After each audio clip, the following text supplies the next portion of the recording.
Olá, sejam bem-vindos a mais um Papo Podcast, seu podcast favorito de geotecnologias. Eu sou o Jonatas e mais uma vez comigo, meu parceiro, meu amigo, Alex. E aí, Alex, tudo bem? Olá, queridos ouvintes, Jonatas e convidada, aqui é o Alex, eu tô bem sim, cara, e tô muito feliz de estar participando desse episódio que a gente vai conversar sobre um tema que é de extrema importância para todos nós, ainda mais em tempo de pandemia. Eu também, Alex, eu estou muito feliz de poder trazer essa convidada e mostra, né, que esse podcast é um podcast que não segue padrões e mostra que a geotecnologia ela está em vários lugares. A cartografia, né, está em vários lugares e hoje a gente tem o prazer, né, de receber Jade Cavalieri para falar sobre as cartografias do acesso à água e moradias precárias na pandemia da Covid-19. Tudo bem, Jade? Oi, pessoal, tudo bem? Muito obrigada pelo convite. Não, a gente que agradece a sua participação. Antes de nós começarmos esse papo, nós vamos falar, óbvio, claro, vamos falar dos nossos patrocinadores. Primeiro deles, a Bertolli Engenharia Ambiental. Alex, quem que é a Bertolli? A Bertolli Ambiental é uma empresa de engenharia e geotecnologia focada no agronegócio que usa uma gama de equipamentos topográficos e geodésicos para executar os seus serviços e entregar os seus produtos. Eles trabalham com barragens, autorizações florestais, licenciamento ambiental e é por isso que eu convido vocês, ouvintes, para ir lá conferir o site deles, que é www.bertolliengenharia.com. É isso aí. Eles trabalham com drones, RTK, equipamentos de alta tecnologia, trazendo soluções para a empresa e agronegócio. O site deles, né, para você conferir o portfólio de serviços.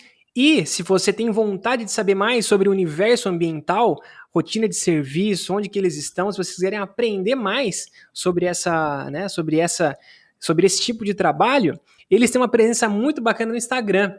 Então, eles postam, né, os stories, ensinando, dando dicas. Segue eles lá no Instagram, @bertolliambiental. E também a Kiron Agrodigital, que desenvolve algoritmos para mitigar ameaças florestais como pragas, doenças, incêndios, além de soluções para aumento de produtividade florestal.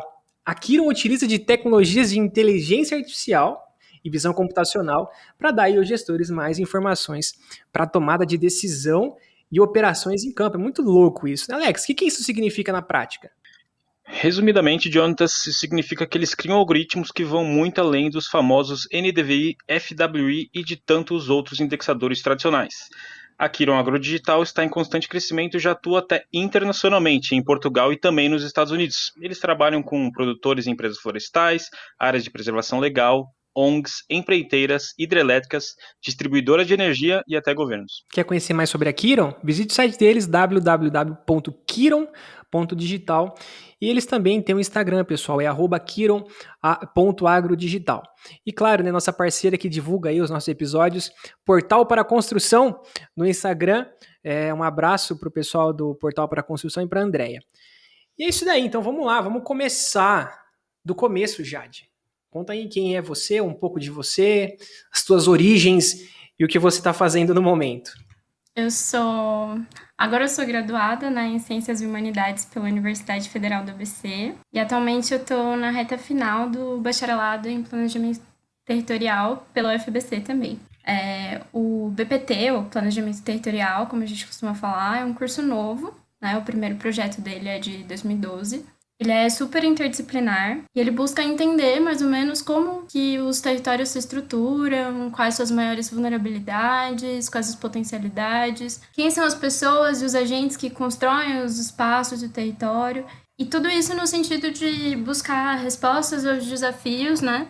E os entraves ao desenvolvimento territorial. Então, uma coisa importante de dizer, assim, é que o ponto-chave do nosso trabalho ao longo da graduação é a construção de diagnósticos socioterritoriais, análise e principalmente a análise e proposição de planos e políticas públicas, né? Tanto no âmbito local quanto no regional. Acho que por ter o território como uma escala de análise, a gente depende muito de abordagens que que sejam capazes de articular várias áreas do conhecimento. Então, da sociologia, a geografia, as ciências políticas, exatas, e da geotecnologia, geociências. Daí a gente acaba sendo obrigado, né, a trabalhar com essas ferramentas de ciência de dados e análise espacial, cartografia, geoprocessamento, sensoramento remoto, etc. É legal saber que lá no FABC vocês estão utilizando a geotecnologia, né? E mapeamento, que principalmente para a gestão urbana é muito importante, né? Eu quero perguntar para você como que surgiu esse projeto chamado, né, Cartografias do acesso à água e moradias precárias na pandemia da Covid-19. Quem que faz parte dele e qual o objetivo do estudo? O projeto surgiu a partir de um entendimento geral do coletivo, assim, já que a necessidade de um cuidado mais rigoroso durante a pandemia, essa coisa de lavar as mãos constantemente e ter um cuidado maior com a higiene, são pontos fundamentais para a prevenção do novo coronavírus. Então, a questão da garantia do acesso à água para todos, mas principalmente nas moradias de baixa renda, se faz mais urgente ainda do que antes. Então, o projeto buscou realizar uma análise exploratória, né, das condições de acesso à água para identificar, localizar e caracterizar os problemas que afetam a população no município de São Paulo, e a fim de subsidiar os movimentos de moradia com informações que possam ajudar no enfrentamento da falta d'água. Ele foi realizado sob a coordenação das professoras Luciana Ferrara e Vanessa Impenotti, professoras da UFABC, e foi uma parceria entre o Laboratório de Justiça Territorial, LabJuta, também da UFABC, com os movimentos de moradia, né? Então, a União dos Movimentos de Moradia, a Central de Movimentos Populares, e também outros centros, né, como a Universidade de Michigan e o Centro Gaspar Garcia de Direitos Humanos. A gente também teve apoio do Carto, que cedeu assinatura gratuita num projeto sobre Covid, né? E o trabalho das ilustradoras e designers da coletiva Enxame, que fizeram o site e a cartilha do projeto. Então, foi assim, um projeto realizado por muitas mãos, e não poderia ser de outra forma, né? Que reforça bastante a importância de projetos de extensão e divulgação científica na universidade. Que legal, é interessante saber que a geotecnologia, ela de fato, né, ela é essencial por conta da localização inteligente, por conta da distribuição geográfica. Isso faz muito sentido, né? Ainda mais quando a gente precisa saber onde as coisas estão, o acesso das pessoas, o acesso à água, né? Para as pessoas que não têm como, né, limpar as mãos, e é algo que é super básico, né? Parece que é até meio, poxa, mas que coisa simples, né? Mas na verdade faz muito sentido porque tem muita gente que de fato não tem acesso, né, Jade? E outra coisa que eu achei muito legal, claro, né, teve um viés técnico muito bacana, né? Coletivos, pessoas da comunidade ajudando isso, né? Como que você vê isso, assim, né? As geotecnologias, o mundo técnico e todo essa parte do coletivo, das instituições, de ONGs. Eu acho muito interessante que, desde que eu entrei no planejamento territorial, assim, mas talvez desde antes, eu tive esse entendimento de que a geotecnologia e a análise espacial, ela tá em todo lugar, né? E ela pode ser usada de muitas formas. Nesse projeto, principalmente, ela serviu para a gente identificar realmente onde estavam esses problemas, né? Identificar possíveis padrões. Eu queria saber mesmo, de fato, qual é a sua visão, né? De ver na prática, né? Toda essa mescla da técnica das cartografias, da cartografia, das geotecnologias, trazer isso para a comunidade, para os coletivos. Você viu isso, né? Toda essa mescla aí, né? Da técnica com as pessoas. E também comentar, por se tratar de um projeto de extensão, é exatamente esse o fim de um projeto de extensão, né? Você ir à comunidade e estar em diálogo com as pessoas. Então, eu sobre isso, assim, pelo fato da gente estar numa pandemia também, a maior parte dos integrantes não foi às comunidades, né? Algumas pessoas foram para realizar as entrevistas. Mas essa integração vai muito além de estar no lugar, né? Sim, com certeza. O projeto primou por essa integração e essa coprodução do projeto durante todas as etapas. Então, a discussão sobre quais questões a gente colocaria no formulário foram discutidas entre as comunidades. A própria divulgação do formulário se deu por uma aproximação com as comunidades, então existiam alguns grupos, por conta da pandemia, distribuindo cestas básicas, né? E aí essa comunicação já foi mais facilitada por conta disso. Então, talvez se não tivesse uma aproximação, as respostas não teriam tido a mesma qualidade, né? E a mesma atenção. Legal.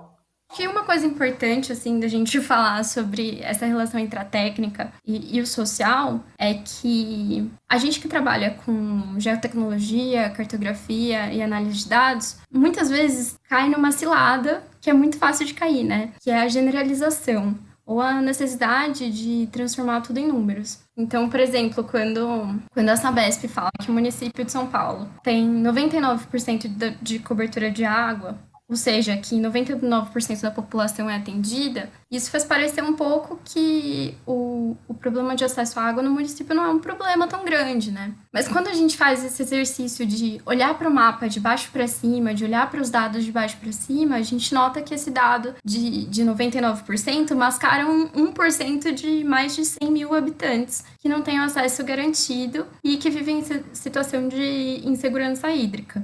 E aí, né, você vai dizer pra alguém em plena pandemia global que o acesso à água não é um problema. Tipo, não tem como. É legal você lembrar disso, né? Porque, assim, 1% da população não tem acesso. Em São Paulo, que tem 13 milhões de pessoas, 1% significa muita gente. Isso é muito importante lembrar, que os dados realmente, você fala, nossa, 99, então estamos quase universalizando, mas não é bem assim. É que normalmente esse 1% é 1% mais difícil, de mais difícil acesso, ou que está em situação irregular, e daí tem uma sobreposição de problemas ambientais, irregularidade da moradia. Então, essas questões vão se sobrepondo e afetando a população que mais precisa. Muito legal, Jade. Vamos caminhar então, a gente quer saber sobre as etapas da pesquisa, né? Quais as etapas de pesquisa que foram definidas? E vocês falam, né, que foram apresentadas 2 etapas, né? Conta pra gente sobre essas etapas. Então, a princípio, a equipe do LabJuta construiu o questionário junto com os demais parceiros, né? Identificando quais seriam as questões mais relevantes de serem elencadas. E aí ele foi, por essa proximidade que eu comentei com os movimentos de moradia, o questionário foi divulgado mais amplamente entre ocupações recentes, antigas, favelas e prédios de habitação social. Mais especificamente, assim, a pesquisa quis entender quais os tipos de problema vividos no dia a dia com relação ao acesso à água.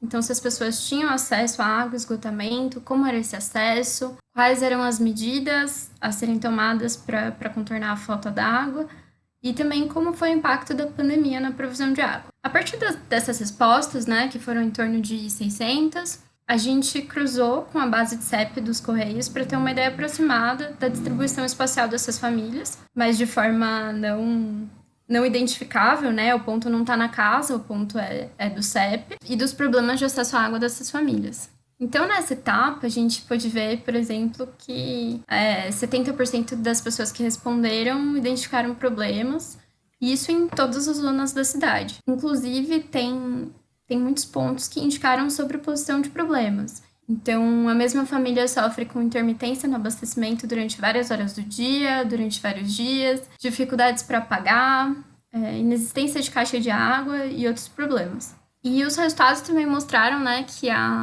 as ocupações mais recentes e que não tem, que carecem de projetos de urbanização, nessas ocupações os moradores são obrigados a buscar soluções alternativas, desde ligação alternativa, né, clandestina, o que a gente chama de gato, até a compra de água, armazenamento e pegar água emprestada. Então, o que a gente pode perceber é que essas soluções não garantem nem a quantidade, nem a qualidade necessária de água e mantém as famílias, e principalmente as mulheres, né, bastante reféns dessa dinâmica de ir atrás de água para realizar atividades comuns do dia a dia. Então, como a ênfase da pesquisa qualitativa e exploratória, a equipe achou que seria importante aprofundar o conhecimento desses problemas enfrentados e selecionar algumas comunidades que foram inicialmente identificadas pelo questionário.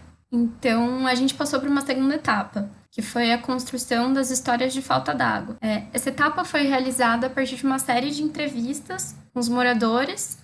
Eu acho que foram 3 ou 4 moradores e uma liderança de 9 comunidades do município de São Paulo. Essa liderança que ia distribuir os questionários, ia fazer as perguntas, como que foi essa distribuição dos questionários? Como que foi a coleta das informações?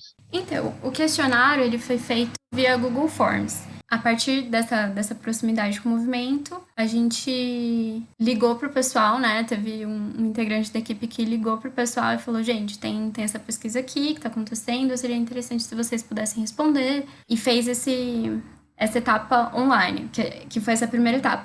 Nessa segunda etapa, foram 2 integrantes do movimento de moradia, né, a Sheila e a Mara, que entrevistaram pessoalmente todas essas lideranças e pessoas da comunidade. Essa primeira etapa, vocês consideraram que todo mundo tinha acesso à internet? Ou vocês ligavam e vocês perguntavam via telefone e iam fazendo? Essa foi uma das limitações, né? Tipo, como o nosso universo não era universo aleatório, como também a ideia não era fazer uma pesquisa estatística propriamente, a divulgação do formulário foi meio de mão a mão, ou de zap a zap, né, pela pandemia. Exatamente, aí o WhatsApp ajuda. Uma coisa a gente esquece, o celular, ele tá na mão de muita gente, né? Muitas pessoas não têm acesso ao computador, mas a celular provavelmente elas vão ter. Não, eu ia falar que realmente foi uma limitação, assim, que tipo, não dá pra gente dizer o quanto a gente perdeu com pessoas que não tinham internet que poderiam ter respondido. Não, sim.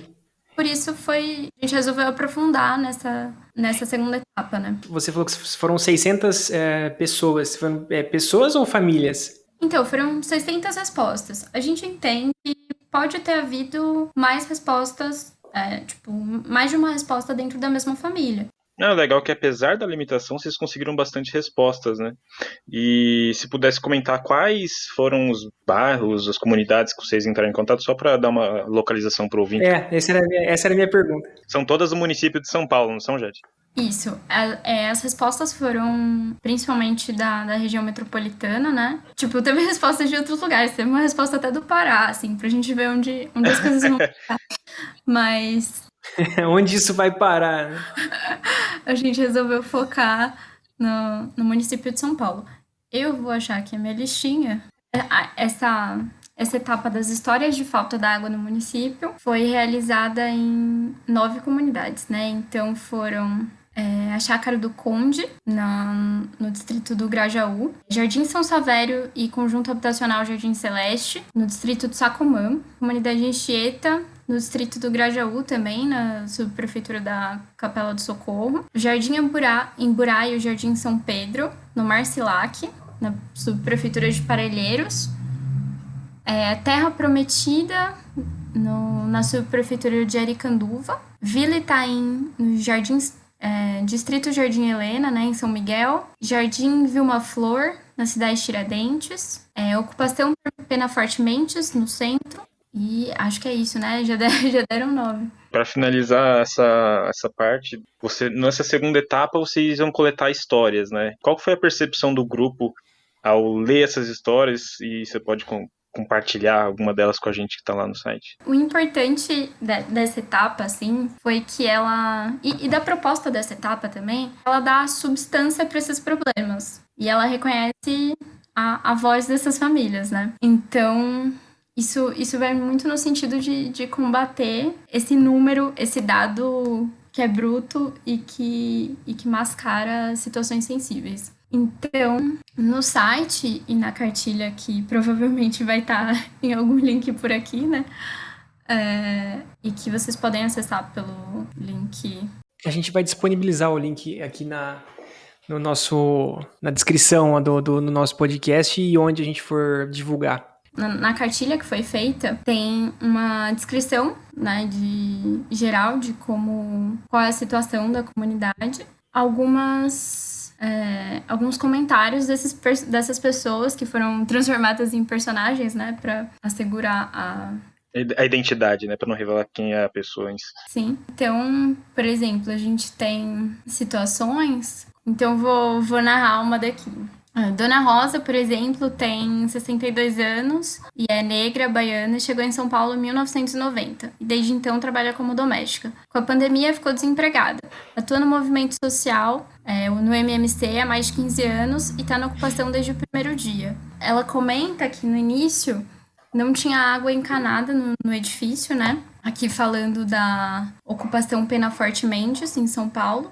Então eles tinham que pegar água com balde no albergue do lado. E depois que compravam caixas e bomba, e aí conseguiram, sozinhos, né, contornar essa situação. Mas que ainda existe a necessidade de comprar água mineral para beber. Tem outra história, por exemplo, da ocupação fazendinha, no distrito da Brasilândia, em que os moradores comentam que, além da falta de infraestrutura formal, né, e que é causada pela dificuldade da gestão da rede informal, ou seja, das ligações informais, quando novos moradores engatam suas mangueiras nessa rede, o sistema geralmente estoura e interrompe o abastecimento de mais de 30 famílias. Então, mais um exemplo de como a falta do Estado e da infraestrutura de abastecimento de água afeta essas famílias.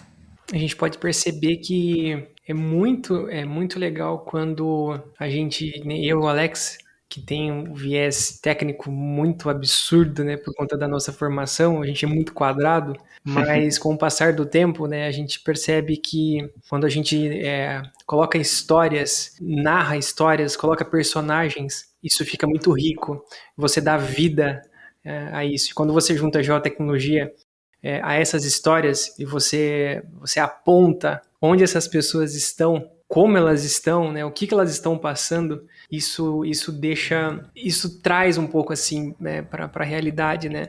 Não só a história de vida das histórias que estão no site, dos relatos, mas sim saber que aquela pessoa está naquele lugar lá. E até já emendando, né, na nossa próxima pergunta, sobre as coletas de dados. Como que vocês transformaram esses dados que, para nós, subjetivos, em dados geográficos? Como esse tipo de sistematização colabora ou colaborou com a pesquisa? Como um dos objetivos da pesquisa é justamente subsidiar as comunidades, né, com informações e coisas que possam ser importantes nessa luta por direitos. Então, a própria coleta do endereço dos respondentes já faz com que isso seja um dado espacializável, né? Partindo daí, né, a gente fez esse cruzamento que eu comentei com vocês com a base do CEPS para ter um dado aproximado. Esses CEPs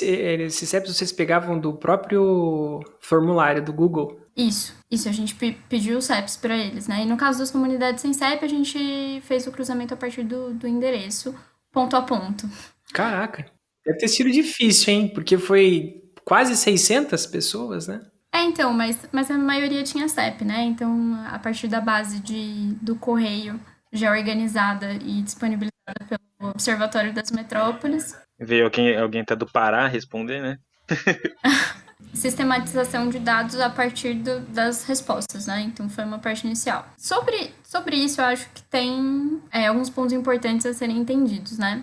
O primeiro é uma ressalva. Como a ideia não era realizar uma pesquisa quantitativa ou aplicar análises estatísticas de inferência, então, e como o formulário também foi passado de zap a zap entre pessoas relativamente próximas. Tinha um controle, né? A gente não tinha muito controle e também não dava para garantir que seria um universo aleatório, né? Então, a gente não pode dizer, por exemplo, a partir desses dados territorializados e com base nessas respostas, né, que em determinado ponto da cidade, por exemplo, há mais ou menos problemas de acesso à água em comparação ao outro. Essa comparação só pode ser possível dentro do universo das respostas. Então, tem esse porém, essa ressalva, assim, não é um dado estatístico, não pode ser transformado numa informação estatística. Mas, tendo isso em mente, a gente pode dizer que a espacialização dos dados contribui de duas formas principais. A primeira é que, a partir da distribuição espacial das respostas, foi possível selecionar quais eram as ocupações onde a gente iria aprofundar a pesquisa, em vários pontos do município, né? Então, a gente pegou nessa tentativa de caracterizar os problemas de acesso à água, a gente pegou comunidades que eram representativas de vários problemas. E não concentradas num lugar só, né? Essa espacialização tornou possível que a gente identificasse pontos que fossem representativos do município inteiro. Uma segunda questão, além da simples distribuição espacial das respostas, é que a produção cartográfica também ajuda no sentido de identificar sobreposições e proximidades. Por exemplo, com áreas de preservação ambiental, áreas de proteção e recuperação de mananciais, com os rios principais, o zoneamento e outras legislações municipais, estaduais, enfim. Então, isso ajuda a gente a entender também quais são os fatores que dificultam a garantia do acesso à água. Como é o caso do Jardim Imburá, por exemplo, localizado no extremo sul, né? E que está numa região ambientalmente protegida. Acho que essa é uma questão bastante importante, assim, da produção cartográfica nessa escala e com esse olhar social, é a possibilidade de entender o micro, mas dentro do macro, assim, dentro das estruturas. Entendi, legal. É legal que em São Paulo, né, em grandes metrópoles, geralmente, pelo menos no Brasil, áreas de proteção ambiental geralmente são as origens de comunidades, porque como lá é uma preservação, não tem ninguém morando lá, as pessoas simplesmente chegam em São Paulo e vão morar onde tem espaço. E é lá que vai ter o espaço. Tem problemas, por exemplo, na represa Billings, em São Paulo, que eu sei que ela vem sendo bastante poluída, não por causa das comunidades, mas porque as pessoas vão morando lá e o governo não dá nenhuma assistência. E quando vai dar, também não dá de uma maneira muito amigável, né? Geralmente causa mais indignação do que qualquer outra coisa. Essas populações acabam sendo vítimas de mais um problema, assim, né? Tipo, a legislação ambiental, ela não chega para tentar regularizar a situação ou ajudar essas famílias. Ela chega para fazer com que elas saiam de lá, com expropriação e outras questões, fazendo com que elas sejam vítimas, né, de várias questões, como o racismo ambiental, entre outras coisas. Exatamente. E eu vou até adiantar uma pergunta que a gente ia fazer aqui, que é com relação a essa questão ambiental. Você consegue descrever para a gente qual é a importância da coleta de esgoto nas comunidades? Que acho que na pesquisa foi mostrado que as populações até têm água, né? Mas a coleta de esgoto fica bem mais precária quando a gente vai comparar. E para onde que geralmente vão esses resíduos, né?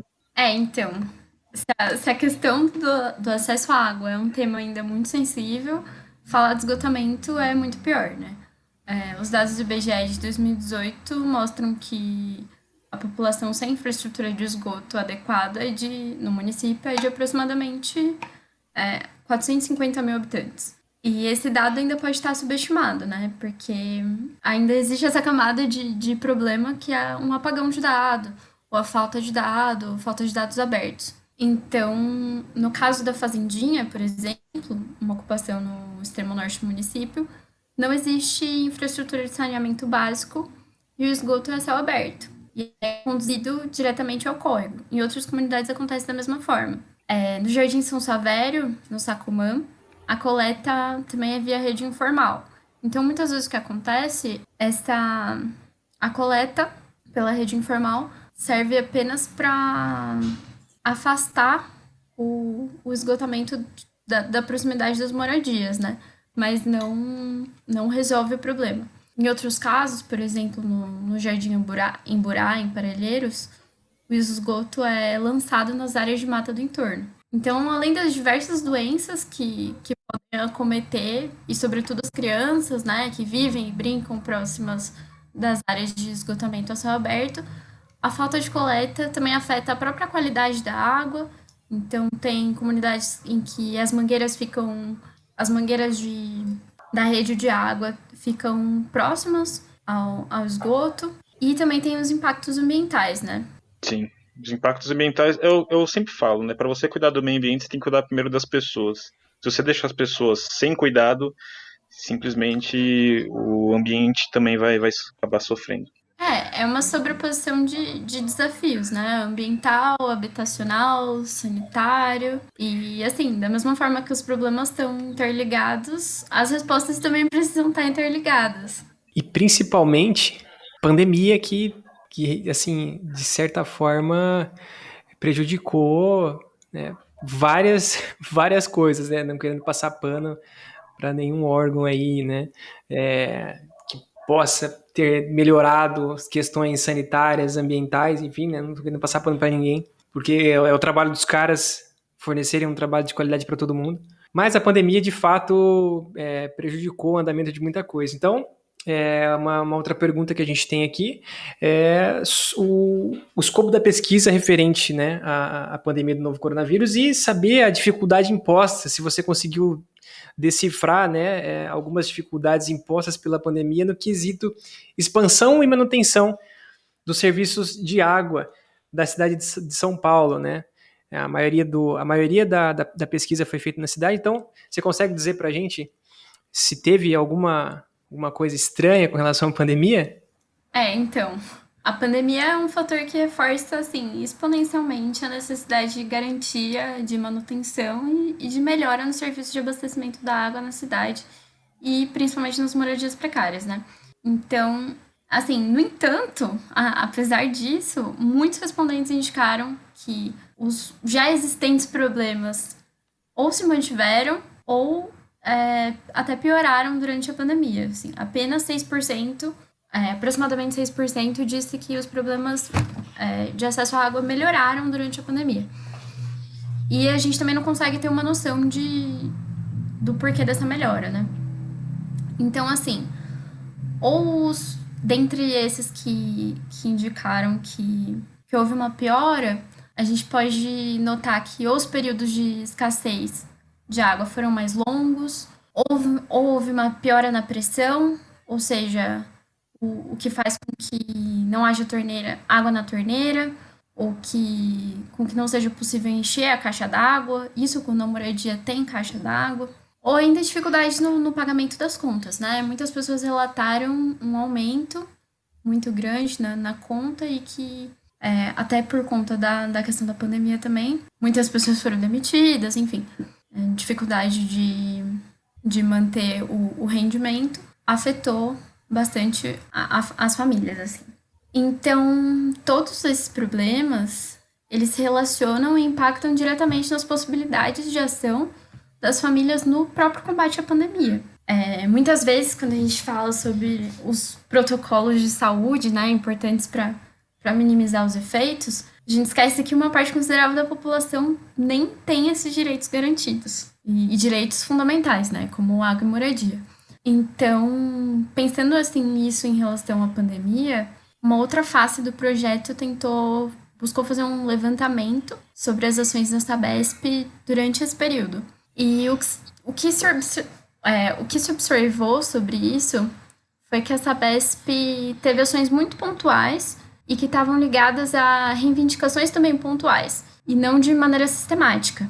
Então, tiveram algumas ações no sentido de distribuição de reservatórios, construção de lavatórios, limpeza de rua e distribuição de kit de higiene. Mas essas ações não se traduziram num plano, numa política para garantir o acesso à água a essas pessoas, né?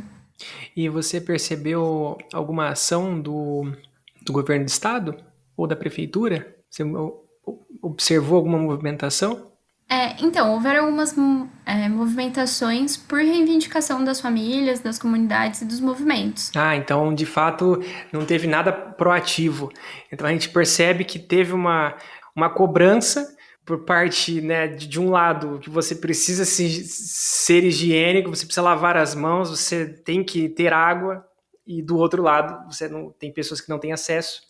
E você não vê uma proatividade do lado do governo em ajudar isso. Então, teve que ter reivindicações por parte da comunidade, por parte dos grupos, dos coletivos, para que isso se convertesse em alguma ação benéfica para aquela parcela que estava sofrendo. E aí você ainda disse que na Sabesp ainda teve coisas que foram pontuais, assim, né? Então, difícil, né? Para não ser injusto, assim, uma ação importante foi a isenção na tarifa social. Então, isso ajuda um pouco, principalmente com relação a esse problema de dificuldade de pagamento, né? Mas, para ser sincero, eu não sei como tá isso, assim, se ainda tá se mantendo essa isenção, se já voltou ao normal, se manteve um prazo de 3 meses só. Não, legal. Bom, não sei se o Alex tem mais alguma pergunta. Eu tenho duas talvez. Queria saber primeiro, que você fez parte disso, qual foi a maior dificuldade que você teve, que se você pode falar para os ouvintes que estão ouvindo a gente com relação a esse tipo de pesquisa, o que você mais sofreu, assim, parte técnica, social? Fala pra gente. Acho que primeiro fazer tudo na pandemia dá uma dificuldade, acrescenta uma dificuldade a mais, assim, né? Porque muitas vezes discussões que a gente pode ter pessoalmente e que acabam resolvendo as coisas mais rápido, levando a soluções mais colaborativas, na pandemia elas ficam mais limitadas. Então isso eu acho que é um fator importante, assim, principalmente a própria questão de divulgação do formulário, realização das entrevistas.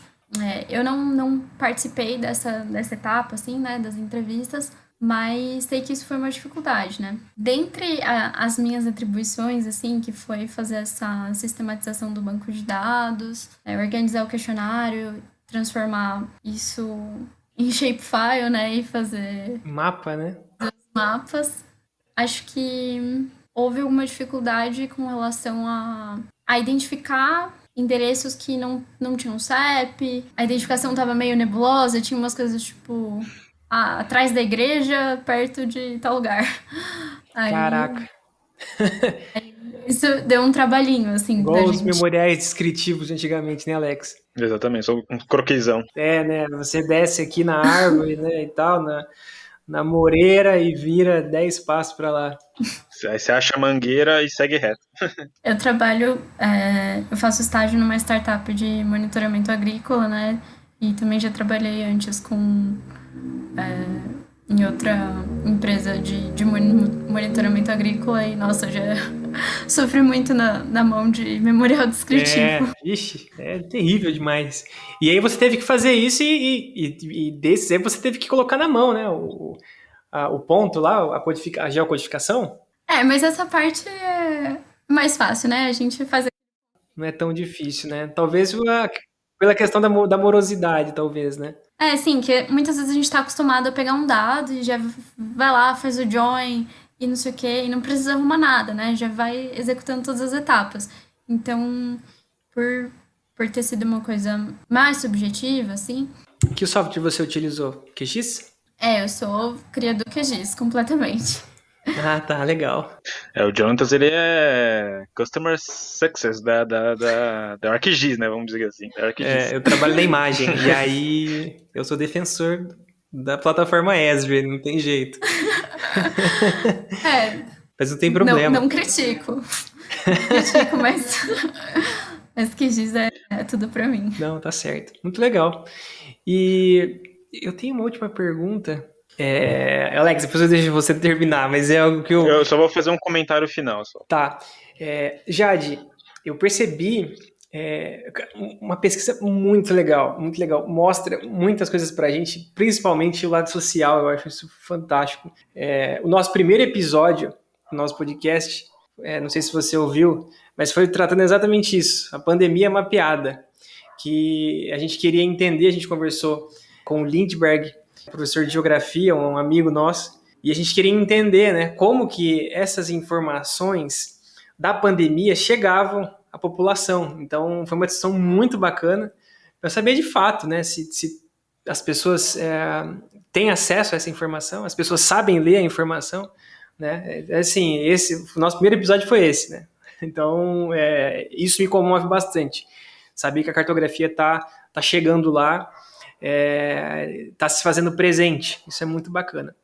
E você acha que esse projeto de extensão pode virar um projeto maior? Pesquisas estatísticas, né, com modelos estatísticos, foco em regiões mais carentes.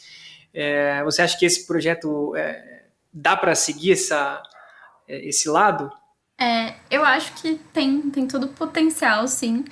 Mas talvez não mãos suficientes ou dinheiro suficiente ou condições suficientes, né? Então, a falta de dados abertos sobre a rede de coleta e de esgoto e rede de abastecimento de água no município de São Paulo dificulta um pouco esse trabalho, né? Esses dados não são acessíveis? Vocês não conseguem esses dados? O dado de rede, ele é um dado sigiloso. Nossa, eu não sabia. Existe um argumento de que ele é um dado sigiloso porque pode ser vítima de ataque terrorista, esse tipo de coisa, assim. Não, eu não sabia. De fato, faz sentido, né? Você tem uma bomba d'água que é importante para a cidade, você não pode revelar onde ela tá, né? Enfim.